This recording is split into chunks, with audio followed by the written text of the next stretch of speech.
राज्यसभा चुनाव के लिए भाजपा विधायकों का अभ्यास लोक भवन में भाजपा और एनडीए के घटक दलों के विधायकों को परीक्षण करवाया जाएगा। मुख्यमंत्री योगी आदित्यनाथ के नेतृत्व में बैठक होगी।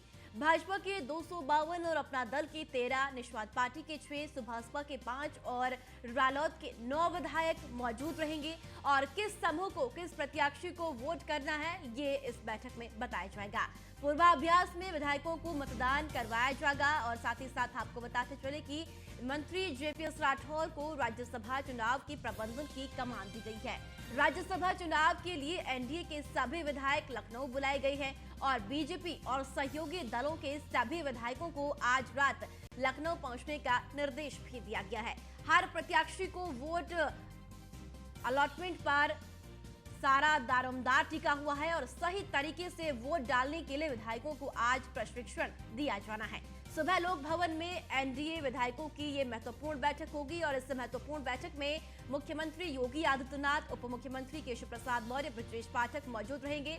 भाजपा प्रदेश अध्यक्ष भूपेंद्र चौधरी, अपना दल कार्यकारी अध्यक्ष आशीष पटेल भी शामिल होंगे। तो तमाम लोग आज उस बैठक में शामिल होने वाले हैं। जहां आपको बताते चले कि मुख्यमंत्री योगी आदित्यनाथ के नेतृत्व में यह बैठक होगी। और चलिए इसी खबर पर ज्यादा जानकारी के साथ अश्विनी द्विवेदी हमारे संवाददाता लगातार हमारे साथ बने हुए हैं। अश्विनी, आज राज्यसभा चुनाव के लिए भाजपा विधायकों का अभ्यास लोक भवन में कराया जाएगा। हाँ बिल्कुल, हाँ, उत्तर प्रदेश में 10 लोकसभा सीटों के लिए आज जो है चुनाव होना है। हालांकि पहले लग रहा था कि चुनाव जो है निर्विरोध तरीके से होगा, जो प्रत्याशी होंगे निर्विरोध जीत जाएंगे, लेकिन भारतीय जनता पार्टी ने एक अतिरिक्त प्रत्याशी उतार के कहीं ना कहीं चुनाव की स्थिति बना दी।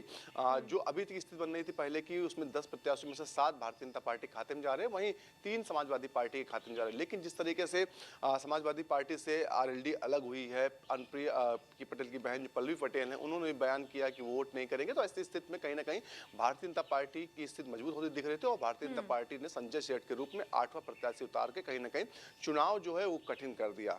हालांकि अभी दोनों ओर से जद्दोजहद चल रही है, दोनों ओर से ये कहना मुश्किल होगा कि आखिर 8वां प्रत्याशी जीतेगा या भारतीय जनता पार्टी का ये नहीं जीतेगा, ये थोड़ा मुश्किल होगा। लेकिन भारतीय जनता पार्टी पूरी रणनीति बना रही है, भारतीय जनता पार्टी लोगों को साधने की कोशिश कर रही है। उसको लेकर के बाकायदा आज सभी जो विधायक हैं उनकी तरीके से ट्रेनिंग होगी, किस तरीके से जो है वोट करना है, किस समूह को किसको वोट करना है, ये तमाम जानकारियां दी जाएंगी। एनडीए घटक दल की जो बैठक है वो आज लोक भवन में होगी, 11 बजे बैठक होगी, जिसमें एनडीए के तमाम जो दल हैं उनके विधायक मौजूद रहेंगे। इसमें भारतीय जनता पार्टी की बात करें तो भारतीय जनता पार्टी के 292 विधायक हैं, साथ ही साथ अपना दल के 13 विधायक हैं, इसके अलावा निषाद पार्टी के 6 विधायक हैं, सुभाषपा के 5 विधायक हैं और रालोद के 9 विधायक हैं। ये सभी आज मौजूद रहेंगे। इनको बताया जाएगा कि किस तरीके से वोट करना है। इस दौरान उत्तर प्रदेश के मुख्यमंत्री योगी आदित्यनाथ, साथ ही साथ दोनों डिप्टी सीएम ब्रजेश पाठक, केशव प्रसाद मौर्य, इसके अलावा भारतीय जनता पार्टी के प्रदेश अध्यक्ष भूपेंद्र चौधरी मौजूद रहेंगे। निश्चित तौर पर क्योंकि एक वोट की कीमत है और ऐसे में कहीं ना कहीं भारतीय जनता पार्टी चाह रही है कि एक भी वोट खराब ना होना पाए उनका, इसलिए कहीं ना कहीं इसके लिए प्रशिक्षण दिया जाएगा। कल शाम को ही लगभग सभी जो भारतीय जनता पार्टी के घटक दल के जो विधायक थे वो लखनऊ पहुंच चुके थे। जो बचे विधायक हैं वो लगभग आज सुबह 8 से 9 बजे तक पहुंच जाएंगे और 11 बजे सभी को लोक भवन में उपस्थित होना अनिवार्य किया गया। पूरे चुनाव की कमान जो है जेपीएस राठौर, जो सहकारिता मंत्री उत्तर प्रदेश में हैं, अच्छे रणनीतिकार माने जाते हैं, उनको दी गई है पूरी जिम्मेदारी। वो विधायकों को बताएंगे कि किस तरीके से वोट करना। तो निश्चित तौर पर कहीं ना कहीं भारतीय जनता पार्टी अपने 8वें प्रत्याशी को जिताने के लिए पूरी ताकत लगाए हुए है। जी अश्विनी, आज तो प्रशिक्षण होगा। चूंकि बात की जाए चुनावों की राज्यसभा को लेकर, तो क्या अगर देखिए 8 राज्यसभा प्रत्याशियों को बीजेपी ने उतारा है, तो क्या क्रॉस वोटिंग की संभावना भी जताई जा रही है? 7 राज्यसभा जो प्रत्याशी है उनके तो पूर्ण रूप से जीतने की जो कवायद थी वो तो तेज है, लेकिन एक जो प्रत्याशी है, क्या उसके लिए क्रॉस वोटिंग संभव हो सकती है?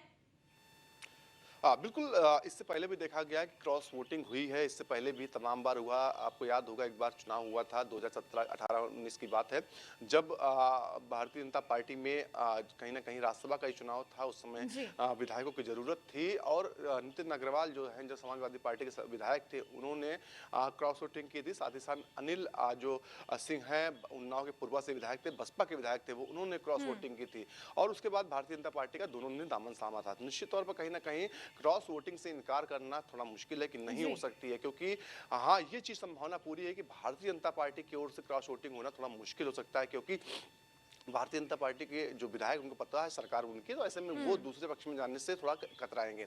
लेकिन अब इसमें भी सबसे बड़ी बात है, क्योंकि आरएलडी है, आरएलडी के 4 जो विधायक हैं वो सपा के टिकट पर चुनाव लड़े थे, तो ऐसे में कहीं ना कहीं संभावनाएं बरकरार है। समाजवादी पार्टी भी अपनी पूरी ताकत लगा रही है।